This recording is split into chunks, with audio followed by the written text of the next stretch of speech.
जो हमारा DNA packaging का टॉपिक हमने कवर कर लिया है, उसी टॉपिक को आगे बढ़ाते हुए हम लोग अब ये देखेंगे कि जो क्रोमोसोम्स के अंदर हमने देखा, एक क्रोमोसोम के अंदर क्या प्रेजेंट होता है, एक सेंट्रोमियर प्रेजेंट होता है सेंटर में, और साइड्स में क्रोमेटिड्स प्रेजेंट होते हैं।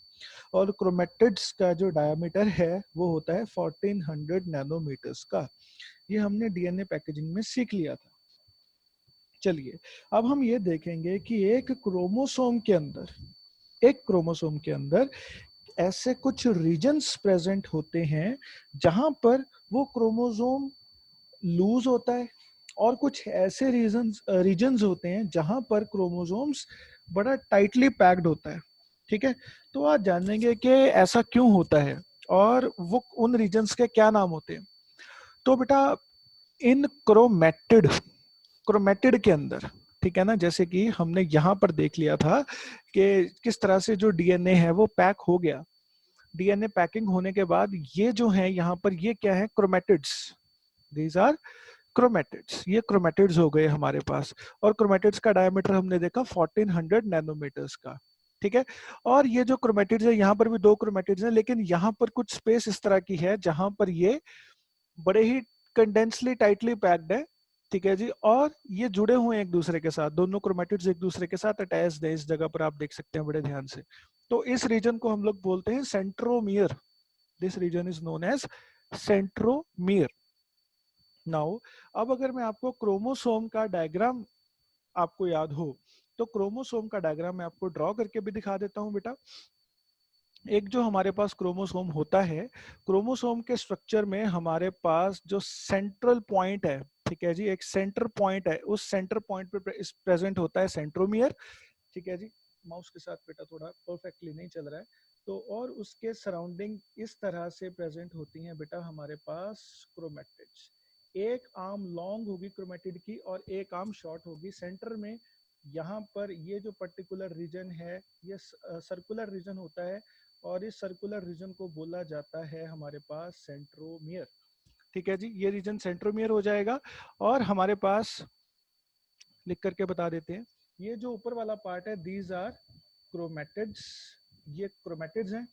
ठीक है जी, ओके। सो ये पार्ट हमारा क्रोमेटिड हो गया, और जो ये पार्ट है, सेंटर वाला पार्ट है, this part is known as centromere. ठीक है जी, इस पार्ट को हम लोग बोलते हैं सेंट्रोमियर। ठीक है जी, सेंट्रोमियर बोला जाता है। ओके, तो ये सेंट्रोमियर पार्ट हो जाएगा। तो अब हम ये सीखेंगे कि इस एक क्रोमोसोम के अंदर, ये हमारे पास क्रोमोसोम का डायग्राम है, इस एक क्रोमोसोम के अंदर कुछ रीजन इस तरह के हैं जो कि बहुत टाइटली पैक्ड हैं, और कुछ रीजन इस तरह के हैं जो कि बड़े लूजली पैक्ड हैं।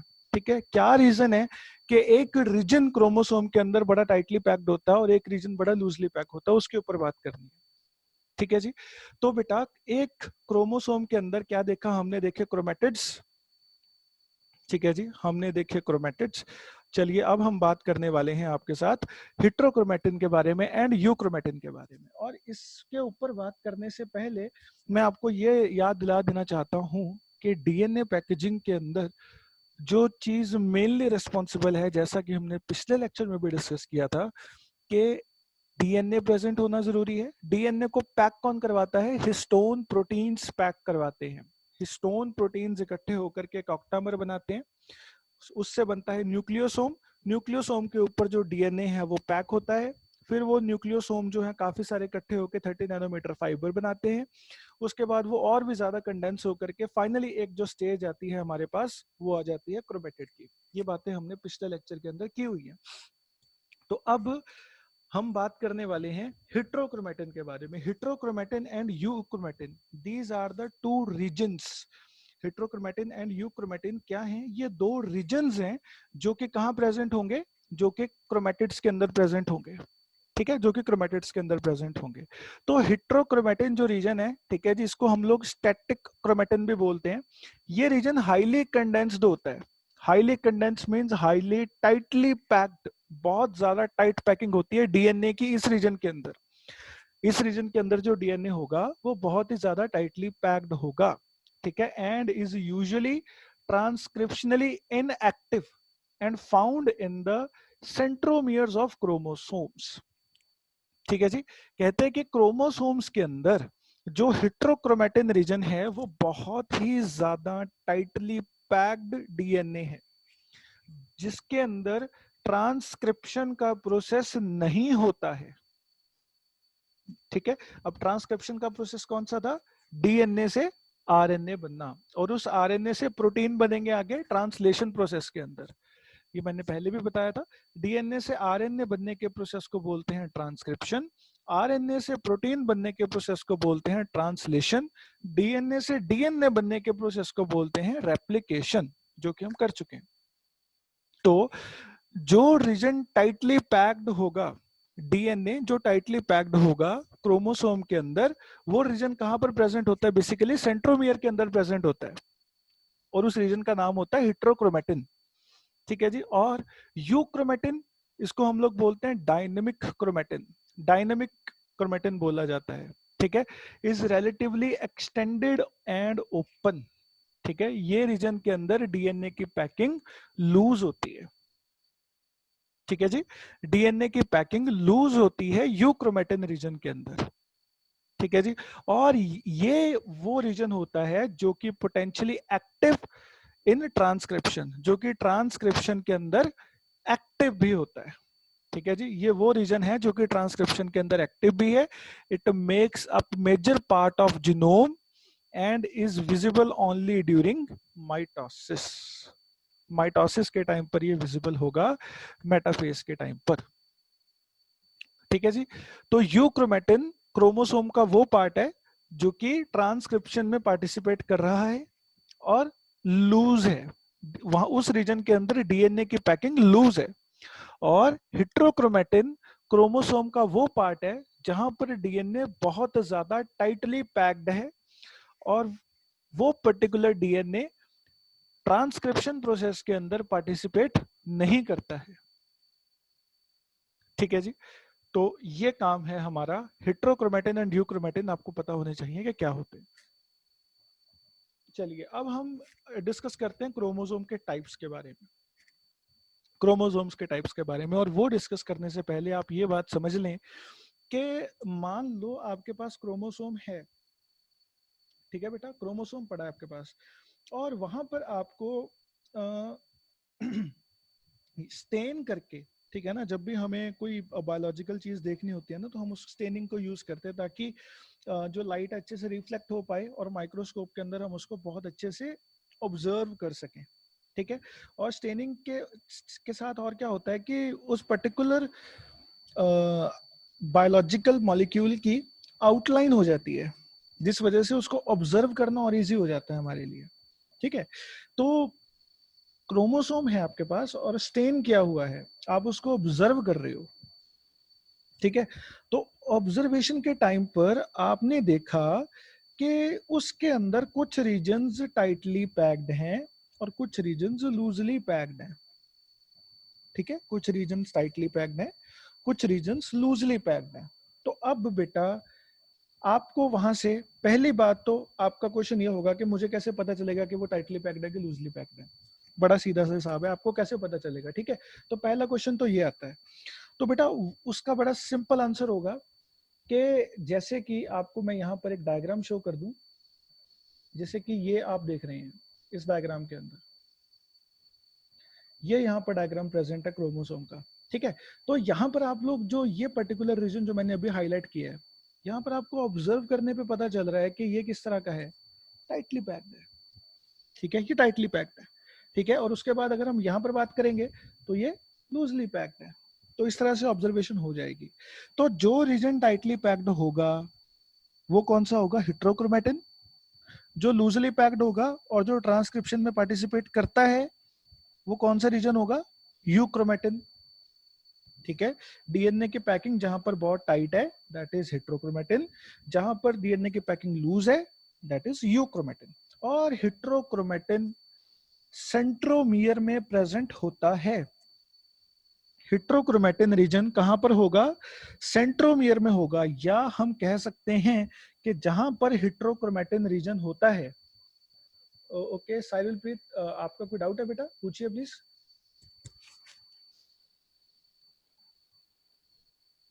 साहिल Preet raise the hand please, बेटा यू कैन आस्क इट अगर कोई डाउट आ रहा है आपको यहाँ तक तो। Sir, no, by mistake it was. Okay okay okay, ठीक है। तो बेटा ओके, नेक्स्ट चीज हम करते हैं आगे। तो हम बात कर रहे थे कि हेट्रोक्रोमेटिन किस रीजन में होता है, बेसिकली सेंट्रोमियर में, या मैं ये कह सकता हूं कि जहां पर हेट्रोक्रोमेटिन रीजन है वहां पर सेंट्रोमियर बनता है। Centromere is what? Centromere is the central part of chromosome. Centromere is the central part of chromosome, of course, है ना। और उसकी खासियत क्या है कि वो रीजन हेट्रोक्रोमेटिन होगा, ठीक है। तो जहां पर भी क्रोमोसोम के अंदर आपको हेट्रोक्रोमेटिन पार्ट दिख रहा है वहां पर पैकिंग टाइट होने वाली है।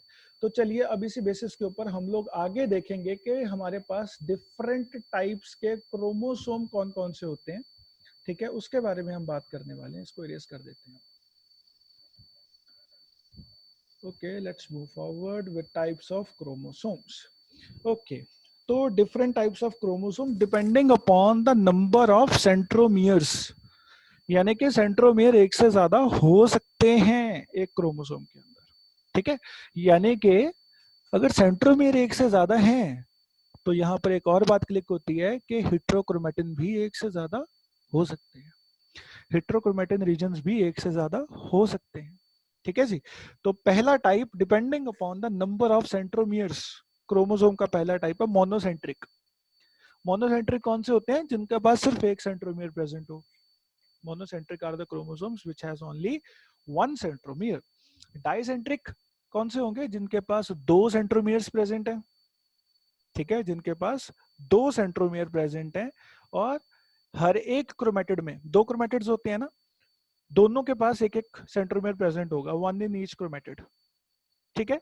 पॉलीसेंट्रिक यानी कि दो से भी ज्यादा सेंट्रोमियर्स प्रेजेंट हैं, ठीक है जी, दो से ज्यादा सेंट्रोमियर प्रेजेंट हो जब एक क्रोमोसोम के अंदर, ठीक है। एसेंट्रिक, एसेंट्रिक का मतलब क्या होगा? एसेंट्रिक क्रोमोसोम होता है जिसके अंदर सेंट्रोमियर हो ही ना, जिसके अंदर कोई भी सेंट्रोमियर प्रेजेंट ना हो। ये क्रोमोसोम रिप्रेजेंट करते हैं freshly broken segments of chromosomes which do not survive for long.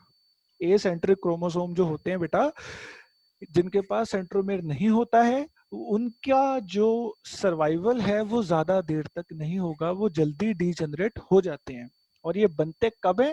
During the process of mitosis. अगर क्रोमोसोम की कोई सेगमेंट ब्रेक हो गई है एक्सीडेंटली, तब एसेंट्रिक होता है, अदरवाइज एसेंट्रिक क्रोमोसोम बहुत रेयरली एग्जिस्ट करते हैं, ठीक है जी। ओके, तो उसके बाद फिफ्थ टाइप है हमारे पास डिफ्यूज्ड और नॉन लोकेटेड। डिफ्यूज्ड और non located in this indistinct through out the length of the chromosome, ठीक है जी। यानी कि यहाँ पर जो सेंट्रोमियर पार्ट है, ठीक है जी, वो डिफ्यूज्ड है, ना तो कहीं प्रॉपरली बहुत ज्यादा हेट्रोक्रोमेटिन पार्ट है, ठीक है जी, मतलब हेट्रोक्रोमेटिन रीजन छोटा छोटा पूरे क्रोमोसोम में प्रेजेंट है। ऐसा नहीं है कि कुछ नैनोमीटर्स का एक ही हेट्रोक्रोमेटिन रीजन है जो कि बहुत क्लियरली विजिबल है, जैसा कि हमने देखा था मोनोसेंट्रिक में, डाइसेंट्रिक में, वहां पर हमें दिख रही थी कि उसकी डेंसिटी, या हम कह लो कि उसकी जो विड्थ है सेंट्रोमियर की, वो हमें ऑब्जर्व हो रही थी कि यहाँ पर हेट्रोक्रोमेटिन रीजन है और यहाँ पर सेंट्रोमियर प्रेजेंट है, ठीक है जी। लेकिन अगर हेट्रोक्रोमेटिन रीजन की विड्थ कम है, ठीक है जी, मतलब कि जब आप उनको ऑब्जर्व कर रहे हो उनकी विड्थ कम है और वो छोटे छोटे करके पूरे क्रोमोसोम के अंदर डिफ्यूज हुए पड़े हैं, throughout the length of the chromosome diffuse हुए पड़े हैं, उनको हम लोग बोलते हैं डिफ्यूज्ड और नॉन लोकेटेड क्रोमोसोम्स, ठीक है जी। और ये डिफ्यूज्ड सेंट्रोमियर्स वाले क्रोमोसोम जो होते हैं, ये किन के अंदर पाए जाते हैं? ये पाए जाते हैं इंसेक्ट्स के अंदर, कुछ एल्गी के अंदर, और कुछ प्लांट्स के ग्रुप्स के अंदर, ठीक है जी। ओके, तो उसके बाद अब क्रोमोसोम के types based upon their location, based on the location of centromere, centromere की लोकेशन कहां पर है, उस बेसिस के ऊपर क्रोमोसोम चार तरह के होते हैं बेटा। टीलोसेंट्रिक, एक्रोसेंट्रिक, सब मेटासेंट्रिक, मेटासेंट्रिक, ठीक है जी। अब इनको डिस्कस करते हैं जरा एक बार, यहाँ पर इनके डायग्राम पड़े हैं, ठीक है। तो ये रहे डायग्राम मेरे पास। तो सबसे पहले मेटासेंट्रिक डिस्कस कर लेते हैं। ठीक है, मेटासेंट्रिक को मैं हाईलाइट कर दूं एक मिनट। तो यहाँ पर बेटा जो एक्सट्रीम जो ये वी शेप वाला है, ये है हमारे पास मेटासेंट्रिक। ठीक है, तो ये जो मेटासेंट्रिक होते हैं ये वी शेप्ड क्रोमोसोम्स होते हैं, जिनके अंदर सेंट्रोमियर बिल्कुल सेंटर में प्रेजेंट होगा, बिल्कुल सेंटर में प्रेजेंट होगा, और दोनों ही क्रोमेटिड्स की लेंथ इक्वल होगी, ऑलमोस्ट इक्वल होगी। ठीक है जी, दोनों ही क्रोमेटिड्स की जो लेंथ है वो ऑलमोस्ट इक्वल है। आप देख सकते हैं मेटासेंट्रिक के अंदर बिल्कुल सेंटर में प्रेजेंट है और दोनों क्रोमेटिड्स की लेंथ जो है वो ऑलमोस्ट इक्वल है। ठीक है जी, okay, so these are the metacentric chromosomes. ठीक है, हम वो भी डिस्कस करेंगे कि ह्यूमन बॉडी के अंदर कितने क्रोमोसोम मेटासेंट्रिक है, कितने टीलोसेंट्रिक हैं। ठीक है, वो उस पार्ट पे आगे आते हैं, फिलहाल आप सिर्फ शेप देखिए। तो क्रोमोसोम्स आर मेटासेंट्रिक। तो मेटासेंट्रिक कौन से होंगे? जिनके बिल्कुल सेंटर में सेंट्रोमियर प्रेजेंट होगा और जिनके दोनों क्रोमेटिड्स की लेंथ ऑलमोस्ट इक्वल होगी। अब उसके बाद बात कर लेते हैं सब मेटासेंट्रिक के बारे में। तो सब मेटासेंट्रिक क्रोमोसोम्स जो होते हैं ये जे शेप में होंगे या एल शेप में होंगे। ठीक है, या तो जे शेप होगी या एल शेप होगी। इनके अंदर जो सेंट्रोमियर है वो थोड़ा टिल्टेड होगा एक तरफ, यानी कि एक क्रोमेटिड की लेंथ ज्यादा होगी, दूसरे की शॉर्ट होगी, दूसरे की शॉर्ट होगी। ठीक है जी, तो ये जे और एल शेप में आते हैं सब मेटासेंट्रिक। ठीक है जी, तो ये सब मेटासेंट्रिक की निशानी क्या है कि सेंट्रोमियर बिल्कुल सेंटर में प्रेजेंट ना हो करके थोड़ा साइड में प्रेजेंट है, या तो टुवर्ड्स द लेफ्ट या फिर टुवर्ड्स द राइट, थोड़ा साइड में प्रेजेंट है। ठीक है, अच्छा उसके बाद हम बात कर लेते हैं एक्रोसेंट्रिक। एक्रोसेंट्रिक एक्रोसेंट्रिक कौन से होंगे? जिनके एक क्रोमेटिड की लेंथ तो काफी बड़ी है, दूसरी काफी छोटी है। ठीक है जी, दूसरी काफी छोटी है लेंथ। ठीक है जी, तो यहाँ पर बेटा जो हमारे पास एक्रोसेंट्रिक होते हैं, ठीक है जी, ये रॉड शेप्ड क्रोमोसोम्स हैं। ठीक है जी, जिनके जो जिनका जो सेंट्रोमियर है वो टुवर्ड्स द वन टर्मिनल ज्यादा है, यानी कि एक साइड को ज्यादा है। ठीक है जी, सेंट्रोमियर एक तरफ को ज्यादा है प्रेजेंट है। एक तरफ को ज्यादा प्रेजेंट है का क्या मतलब है? मान लीजिए कि एक है हमारे पास लेफ्ट क्रोमेटिड, एक है राइट क्रोमेटिड, और सेंटर में सेंट्रोमियर प्रेजेंट है। ठीक है, तो जो सेंट्रोमियर है वो टुवर्ड्स द लेफ्ट कुछ ज्यादा ही गया हुआ है, जिस वजह से जो लेफ्ट क्रोमेटिड है उसकी लेंथ छोटी है, राइट क्रोमेटिड की लेंथ बड़ी है। ठीक है जी, तो ये है बेटा हमारे पास एक्रोसेंट्रिक। ठीक है जी, ये एक्रोसेंट्रिक हो जाएगा। और टीलोसेंट्रिक कौन सा हो जाएगा? ये रहा टीलोसेंट्रिक। अब टीलोसेंट्रिक के बारे में खास बात क्या है बेटा?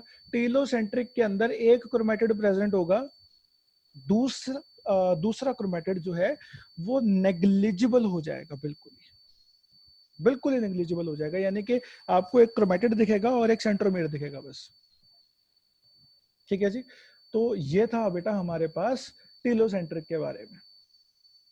ठीक है जी, दूसरी आर्म जो है उसको हम लोग कंप्लीटली नेग्लिजिबल और एब्सेंट मान करके चलते हैं टीलोसेंट्रिक के केस के अंदर। तो टीलोसेंट्रिक के अंदर क्या है, अब इसको याद रखने का क्या मेथड है? आप याद रखना स्टार्ट करना मेटासेंट्रिक से। ठीक है, मेटासेंट्रिक में क्या होगा? बिल्कुल सेंटर में क्रोमोसोम प्रेजेंट है, दोनों क्रोमेटिड्स की लेंथ ऑलमोस्ट इक्वल है।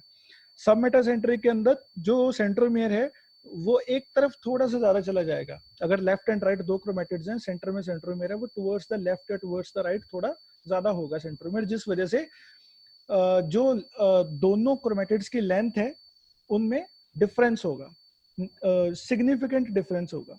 उसके बाद एक्रोसेंट्रिक में हमने क्या देखना है कि एक लेंथ जो है, एक क्रोमेटिड जो है वो ज्यादा बड़ा है, दूसरा वाला उससे थोड़ा छोटा है, काफी छोटा हो जाएगा। टीलोसेंट्रिक के केस के अंदर भैया एक ही क्रोमेटिड है, एक ही सेंट्रोमियर है, दूसरा क्रोमेटिड एब्सेंट है।